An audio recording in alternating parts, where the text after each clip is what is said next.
Hello buddies, welcome और welcome back to my YouTube channel VIP छोरी। I hope आप सभी सेफ होंगे, स्वस्थ होंगे। तो गाइज़, ये वाला व्लॉग जो है मैंने ऑलरेडी एडिट कर लिया है, बट इंट्रो मैं जस्ट अभी शूट कर रही हूँ ताकि इस वीडियो को मैं तुरंत अपलोड कर सकूँ। उस टाइम मैंने इंट्रो शूट नहीं किया था जब ये वाला व्लॉग मैंने शूट किया, क्योंकि एक्चुअल मैंने सोचा नहीं था कि मैं ये वाला व्लॉग बनाऊँगी या ये वाला व्लॉग आएगा।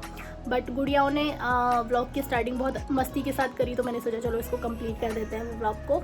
ठीक है, तो जिन लोगों को नहीं पता है उनको मैं बता देती हूँ। जो मेरे नाना जी हैं वो एक्सपायर हो चुके हैं। ठीक है, और हम यही प्रार्थना करते हैं भगवान से कि भगवान उनकी आत्मा को शांति दे। और हमारे साइड किस तरीके से बारवा होता है, जिसको हमारे यहाँ खर्च बोलते हैं। ठीक है, तो किस तरीके से ये सारे रिवाज होते हैं और क्या कुछ होता है वो मैं इस वाले ब्लॉग में आप लोगों के साथ शेयर करने वाली हूँ। ठीक है, तो मैं फिर से बोल देती हूँ कि ये वाला व्लॉग मेरा बनाने का या अपलोड करने का कोई मूड नहीं था, बट गुड़ियाओं ने, दोनों गुड़िया जो हैं, उन्होंने व्लॉग की स्टार्टिंग इतने अच्छे से करवा दी ना कीर्तन के दिन से ही। और कीर्तन हमारे यहाँ होता है 12वें से एक दिन पहले, तो बस यहीं से मैं व्लॉग को स्टार्ट कर रही हूँ। आई होप आप लोग को समझ में आए कि हमारे साइड किस तरीके से सारे रिचुअल्स होते हैं। मतलब जब कोई आदमी एक्सपायर हो जाता है तो क्या कुछ करवाया जाता है मृत आत्मा की शांति के लिए, और क्या कुछ होता है वो इस वाले व्लॉग में आपको देखने को मिलेगा। तो चलिए बहुत ज़्यादा इंट्रो को बड़ा नहीं करते हैं और डायरेक्ट मिलते हैं आपसे कीर्तन के रात को। चलो चलते हैं। ये वाला व्लॉग शूट करने का कोई इरादा नहीं था, बट दोनों जो गुड़िया हैं वो बहुत ज़्यादा मस्ती कर रही थी, तो हमने उनकी वीडियो बनाई और यहीं से ये वाला व्लॉग स्टार्ट हुआ। तो ये कीर्तन का दिन था जो कि 12वें से एक दिन पहले होता है, जब बाहर के लोगों को भजन के लिए बुलाया जाता है। मतलब आप किसी को बुला सकते हो या फिर आप खुद भी कर सकते हो। तो मामा लोगों ने बाहर से जो लोग आते हैं गाने बजाने वाले भजन, उनको बुलाया था। ये है मेरी नाना जी की तस्वीर, कुछ इस तरीके के दिखते थे मेरे नाना जी। और गुड़िया यहाँ अगरबत्ती जल रही है तो उनको जय जय कर रही है, आप लोग देखोगे। और ये देख के मुझे बहुत अच्छा लगा। हरे महाराज का जान दिया हो, भाई सभा में रंग बरसाओ। महाराज का जान दिया हो, भाई सभा में रंग बरसाओ। महाराज का जान दिया हो, भाई सभा में रंग बरसाओ।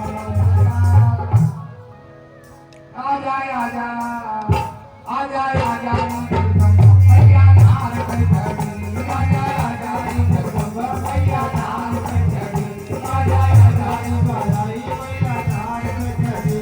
तो कुछ इस तरीके से हमारे यहाँ कीर्तन होते हैं और ये पूरी रात चला था। आई थिंक 10:30 बजे से ये स्टार्ट हुआ था और सुबह आई थिंक 12वें वाले दिन ये 4-5 बजे तक चला था। तो मैं तो सो गई थी क्योंकि मुझे बहुत ज़्यादा थकान हो रही थी और मेरी बैक पेन भी बहुत ज़्यादा हो रहा था। इसीलिए अगली सुबह मैं मुँह हाथ धो के और यहाँ बैठी हुई थी और यहाँ सब लोग मम्मी मामी लोग डिस्कस कर रहे थे कि अब क्या, कब तक पंडित जी आएंगे, कैसे क्या करना है। तो आप लोग देख सकते हो मैं बस उठी थी, मुँह ही धोया है मैंने, बाकी अभी सोच रही हूँ कि नहाऊँ या क्या करूँ। तो मैंने सोचा चलो थोड़ा सा अपना भी क्लिप शूट कर देती हूँ ताकि थोड़ा सा व्लॉग अच्छा लगे। ठीक है, जब मैं नहा के आई तो मैंने देखा कि मामी जो है वो हवन की जो ये कुंड बनाया जाता है ना कुछ ऐसा, तो वो बना रही थी यहाँ गोबर और मिट्टी से, आप लोग देख सकते हो। और पंडित जी जो है वो तैयारियों में लगे हुए थे और यहाँ मामा बैठे हुए थे, कुछ डिस्कस कर रहे थे कि कैसे क्या होना है, क्योंकि अभी जो सुबह का टाइम हो रहा था वो हो रहा था ऑलमोस्ट 7:30 से 8 के बीच का, और सब अपनी अपनी तैयारियों में लग गए हैं। फिर बड़ी जो मामी है हमारी, उन्होंने मुझे चूड़ियाँ ला के दी और इसमें से एक चूड़िया थी दीदी की बेटी की, एक थी मेरी बेटी की।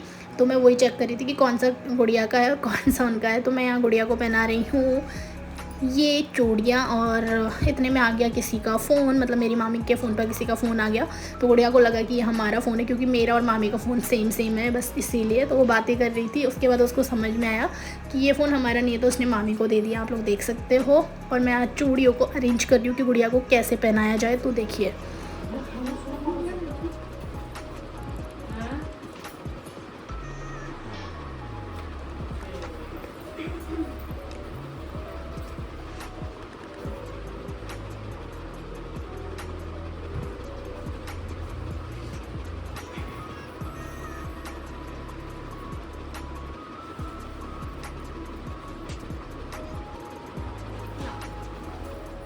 और ऐसे एक एक करके मैंने गुड़िया को सारी चूड़ियाँ एक हाथ में पहना दी। ये जिग जैग वाली चूड़ियाँ थी, बट बहुत ज़्यादा प्यारी थी। कलर कॉम्बिनेशन अच्छा था, ब्लैक एंड सिल्वर कलर का इसमें कलर कॉम्बिनेशन था। और देखो गुड़िया कितनी खुश हो रही है ना यहाँ। उसको बहुत अच्छा लग रहा था। एक्चुअल में मैंने उसको शायद ऐसी चूड़ियाँ पहली बार ही पहनाई है, जो कि मामी लाई थी जब वो गंगा जी जाते हैं ना तब। तो यहाँ मैं और मेरी जो छोटी वाली मामी है वो थोड़ा सा व्लॉग शूट कर रहे हैं आप लोगों के लिए, आप लोग देख सकते हो।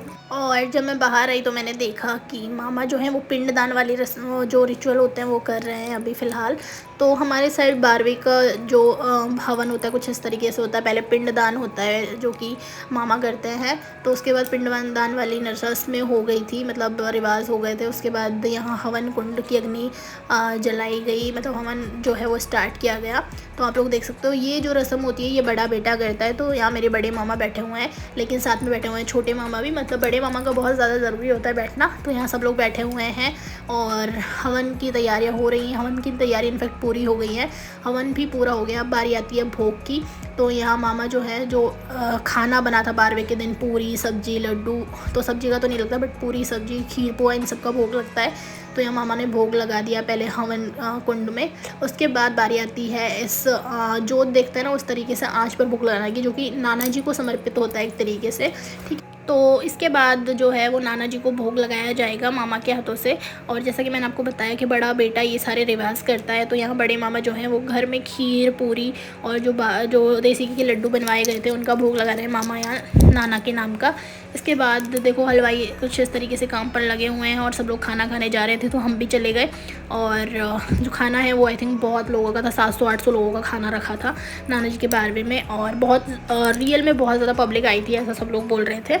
इसके बाद ये देख लो आप लोग कितनी ज़्यादा अच्छी लग रही है ना चंदिया। तो ये चंदिया है ना ये पर्सनली सभी को पसंद आती हैं और गर्मियों के सीज़न में कुछ ज़्यादा ही अच्छा लगता है ये सब। तो हम लोगों ने अपना खाना खाया। उसके बाद यहाँ पगड़ी वाली रस्म हो गई थी जब सब लोगों ने खाना खा लिया था तब। तो यहाँ पगड़ी की रस्म स्टार्ट हो रही है। तो सबसे पहले तो जो नाना जी का वो होता है ना टावल, ठीक है, रुमाल, उसको सर पे बांधा जाता है पाग के रूप में, मतलब जिसे बोलते हैं पगड़ी उसके रूप में, ठीक है। उसके बाद जो रिश्तेदार आते हैं उनकी तरफ से पगड़ी बांधी जाती है। तो ये वाला रिचुअल किस किस के होता है ये तो मुझे ज़रूर बताना है यार कमेंट करके, अगर आप मेरे ब्लॉग सही में देख रहे हो तो नाना जी का जो रुमाल है वो सबसे पहले बांध दिया था मामा के सर पर। उसके बाद जो है ये पगड़ी स्टार्ट हुई है, आप लोग देख लो अच्छे से। ये जो पगड़ी रस्म है ना ये सारे व्यवहारी जानने वाले दोस्त और रिश्तेदार सब लेके आते हैं। बस बेटी के ससुराल जो बेटी लगती है जो ख़त्म हुए उनकी बेटी लगती है उनके ससुराल से कुछ नहीं जाता इस टाइम। बाकी बेटों के ससुराल से जो व्यवहारी हैं जिनके साथ अच्छा रिलेशन रहा है जो दोस्त है वो सब लोग यहाँ आते हैं पाग पहनाने। और इसका मतलब होता है कि आज से जो पिता की सारी जिम्मेदारियाँ हैं वो घर के बड़े बेटे को दी जाती हैं, इसीलिए बड़े मामा को यहाँ पाग पहनाया जा रहा है। और ये इतना ज़्यादा भारी हो गया था कि कुछ तो नीचे रखवाया गया और कुछ इसमें ऐसे ही डायरेक्टली डाल दिया गया, क्योंकि पहनाने में ये बहुत ज़्यादा भारी हो रहा था, गर्मी का दिन था और सच में ये बहुत ज़्यादा ही हैवी हो गया था, जिसके कारण जो रंग बिरंगी जो पगड़ी थी उनको साइड में रखा गया, वाइट पगड़ियों को इसी में ऐड कर दिया डायरेक्ट ऐसे बांधने की बजाय। और कुछ जब बहुत ज़्यादा हो गई थी तो उनको साइड में ही रख दिया था बस पगड़ी के साथ लगा के, ठीक है। उसके बाद यहाँ आरता होता है, तो मम्मी यहाँ आरता कर रही हैं बड़े मामा का, ठीक है। तो मतलब भाई का आरता बुआ कर सकती हैं और बहन कर सकती हैं, ठीक है। तो यहाँ मम्मी आरता कर रही हैं मामा का।